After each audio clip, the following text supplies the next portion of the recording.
საიხარეთ დაგუცოთ მართლა გაგაძლიერეთ სიყვარულში, სულიერობაში, წინსვლაში, ბედნიერება მინდა გისურვოთ, ჯანმრთელობა მინდა გისურვოთ, ცოდვებისგან განწმენდა მინდა გისურვოთ, ხო?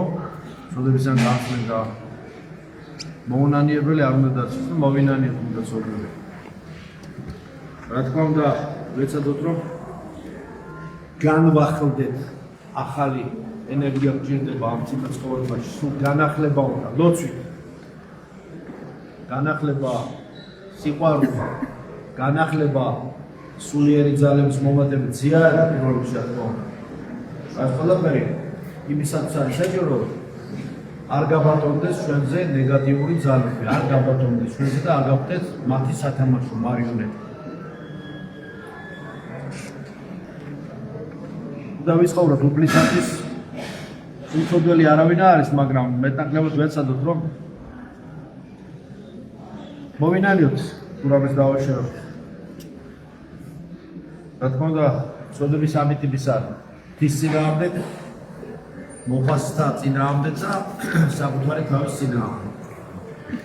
რა თქმა უნდა, ერთმანეთი გიყვარეთ, როგორც ამბობს იოანე ღვთისმეტყველი. მისი ნათქვამი ხო პირველ ეპისტოლეში, ღმერთის სიყვარული არ შეათვრა, ყოველს იოანე ღვთისმეტყველის ნათქვამი. საყვარელო გიყვარდეს ერთმანეთი, რადგან ღვთისაგან არის სიყვარული. ხოლო ყოველი ვისაც უყვარს, ღვთისაგან არის შობილი. და იცნობს ღმერთს, ვისაც არ უყვარს, ის არ იცნობს ღმერთს. სიყვარული ვისაც არ აქვს. რადგან ღმერთი სიყვარულია. იოანე ღვთისმეტყველი ცნობილი, პოპულარული სიტყვებია ძალიან ცნობილი. ხო, ხშირად ბევრი მეორებს ამას და ეს არის იოანე ღვთისმეტყველის ვიმეორებს. ღვთის სიყვარული იმით გამოგვეცხადა, რომ ღმერთმა მოავლინა სოფელში თავისი მხოლოდშობილი ძე, რათა ვიცოცხლოთ მისი მეშვეობით.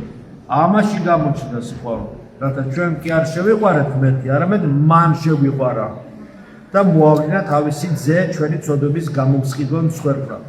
საყვარელო, თუ კი ასე შევიყვარა ღმერთმა, ჩვენს გვმართებს ერთმანეთის სიყვარული. ხომ ლოგიკური, თუ კი ღმერთმა ასე შევიყვარა, ჩვენს დაგვავალა სიყვარული, იყვარებოდეთ ურთიერთობას ქრისტესთან. ღმერთი არასოდეს არავის უხილავს. თუ ჩვენ ერთმანეთი გვიყვარს, ღმერთი ჩვენში რჩება და მისი სიყვარული ჩვენში სრულყოფილია. ჩვენ რომ მასში რჩებით და ის ჩვენში, იმით ვგებულობთ, რომ მან თავისი სულისაგან მოგცა ჩვენ. ჩვენც ვიხილეთ და ვამოწმებთ, რომ მამამ მოავლინა ძე სოფლის მაცხოვრად, ანუ ქრისტედ ვიხილეთ ღმერთი ქრისტეში. ვინც აღიერებს, რომ იესო არის ძე ღმრთისა, ღმერთი მასში რჩება, ის კი ღმერთში და დაუმატებით ხედავს ჩვენს ღმერთს, ეს ქრისტეში ხედავს ღმერთს. ის არის ჭეშმარიტი ღმერთი და ჭეშმარიტი კაცი. ჩვენ ვცანით და ვიწამეთ სიყვარული, რომელიც ჩვენდამი აქვს ღმერთს. ვცანით და ღმერთი ყოველივეზე მაღლა დგას. თვითონ არის სიყვარული, მაგრამ კიდევ რაღაც მიუწვდომელი, უფრო მაღლა, კიდევ რაც ჩვენთვის ჩვენი დაცემული რაციონალური აზროვნებისთვის ჩვენი განუწმენდელი სული სამშვენისა და სხეულისათვის ბოლომდე მიუწვდომელია. მაინც ბოლომდე უფალი შეუცნობელია. როგორც მინდა მომაბი ამბობა, შეუცნობელი, ტრანსცენდენტულია ის მაინც, მაგრამ შემეცნებადი არის ქრისტეში. ჩვენი სარწმუნოების პარალელურად, ამდენად ვიზრდებით სარწმუნოებაში, იმდენად შემეცნებადი არის ის და ეს დაუსრულებელი პროცესია, აქაც და იქაც. ღმერთი არის სიყვარული და ვინც სიყვარულში რჩება, ღმერთში რჩება და მასში რჩება ღმერთი. ამიტომ გახდა სრულყოფილი ჩვენს შორის სიყვარული, რომ სითამამე გქონდეს განკითხვის დღეს, რადგან როგორიც ის არის, ჩვენც ისეთები ვართ ამ სოფელში. შიში არ არის სიყვარულში, ერთმანეთ შიში შეიქმს სიყვარულს, შიში შეიქმს სიყვარულს, შიში ვერანაირ სიყვარულს ვერ შეიქმს, შიში შეიქმს მონობას. შიში შეიქმს ღვთის შიში განწმენდელი და მაცხოვრებელია და საწყისია სიბრძნისა, ის სხვა არის. ვიმეორებ მეტაფიზიკური შიში, მაგრამ აი ადამიანის შიში, რო ითქვენ, შიში შეიქმს სიყვარულს, ტირანის, დიქტატორის, დესპოტის და ასე შემდეგ. თავზარდამცემია და მეტი არაფერი, არანაირ შიშს არ შეიქმს, უბრალოდ იმიტაციას უქმნის და რაღაცა მუტაციას ქმნის იმისა, რაც თავის დროზე ნორმალური გზნობა უნდა ყოფილიყო ალბათ, ჯანმრთელი გზნობა, მაგრამ იმის აბერაციას ქმნის და გონია ადამიანს, რომ თურმე უყვარს, ვისიც ეშინია, არაფერიც. სიძულვილს ბადებს შიში ბოლოს, ადამიანის შიში ბადებს მისადმის სიძულვილს და მომენტი რომ ჩაუვარდება მეხსეულად გაანადგურებს ის ვინცაც შიშს განიცდიდა. ამიტომ გახდა სრულყოფილი ჩვენ შორის სიყვარული, რომ სითამამე გქონდეს განგითხვის დღეს ისევე მე. რადგან როგორც ის არის, ჩვენც ისეთები ვართ ამ სოფელში. შიში არ არის სიყვარულში, არამედ სრულყოფილი სიყვარული განდევნის შიშს მეგობრებს გიწოდებთ და არა მონებს. იმიტომ რომ მეგობრობა ცოდნასთან არის, გნოზისთან დაკავშირებული. მონამ არ იცის გნოზისი არა აქვს, ცოდნა არა აქვს, რას აკეთებს მისი მეუღლე. მეგობარმა კი იცის თავის მეგობარი რას აკეთებს და რითი ცხოვრობს და რა არის მის სულში, რითი სუნთქავს და რა უნდა ყოველ შემთხვევაში ნაწილობრივ მაინც იცის, მაგრამ მონამ ხოლმე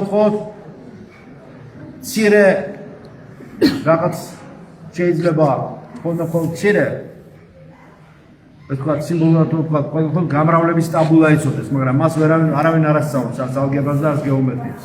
და მან ხოლმე შეიძლება რაღაც მიმატება გამოკლების დონეზე ან თავისი მონური ნომერი იცოდეს, როგორც იყო, ხო გახსოვთ? გულაგებში და ასე შემდეგ რაღაც ჩამოდგა და საკონცენტრაციო ბანაკებში. მან თავისი ნომერი იცის და შეიძლება ხოლმე რამდენიმე ოპერაცია შეიძლება გააკეთოს, მაგრამ არსი რაც ამის უკან დგას და რაც თავისუფალ აზროვნებას, თავისუფალ მეტყველებას ქრისტეში, თავისუფალ მოქმედებას, აზრით, სიტყვით თუ საქმით ქრისტეში ჭეშმარიტების შემეცნებით შემდეგ განთავისუფლებულ მდგომარეობას გულისხმობს, იმაზე წარმოქმნა არც და ვერც ექნება, სანამ მონადრჩება და მძინარეა მისი ცნობიერებას, ძინავს. და როცა ქრისტეში გაიღვიძებს სიყვარული ქრისტეს და ესე. აი მერე ნახე რა იქნება. შიში არ არის სიყვარულში, არამედ სრულყოფილი სიყვარული განსდევნის შიშს. რადგან შიშს სასჯელთან აქვს საქმე. უფალი არის დესპოტი, რომელიც ადამიანის სასჯელით ემუქრება და ხოლმე სასჯელის განცდის გზნობით ცხოვრებას ავალებს. რომ ამ ხოლმე თავის დაკნინების, გაუბედურებისა და სასჯელის შიშის ფონზე თავისი მოვალეობები უბადრუკა და აღასრულოს და არასაინტერესო გაფიცრებული ფერდაკარგული იყოს მისი ცხოვრება, შავ-თეთრი გამოსახულებასავით. რა თქმა უნდა არა. ქრისტიანობა არ არის ცოდვაში გამოჭერის ხერხები და ცოდვაში გამოჭერილი ადამიანის დასჯით სიამოვნება. არც უფლისგან და არც ვინმე სხვა ცოდვილით უნდაც ადამიანისაგან. შიშს სასჯელთან აქვს საქმე, ხოლო შეშინებული არ არის სიყვარულში სრულყოფილი. ჩვენ იმიტომ გვიყვარს, რომ პირველად მან შეგვიყვარა. ჩვენ კი არ შევიყვარეთ ჯერ ის. მან შეგვიყვარა ქრისტემ ჯერ ჩვენ.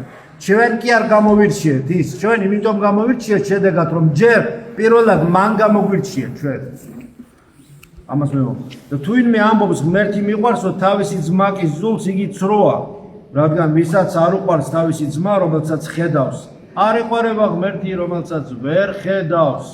და ასეთი მცნება გვაქვს მისგან, რომ ღმრთის მოყვარულს თავისი ძმაც უნდა უყვარდეს. და მინდა დაგვეცოდო ამ სიყვარულში გაძლიერება, გისურვებდა გზას იმიქროდა. ის საიდებლად და სული საცხოვრებლად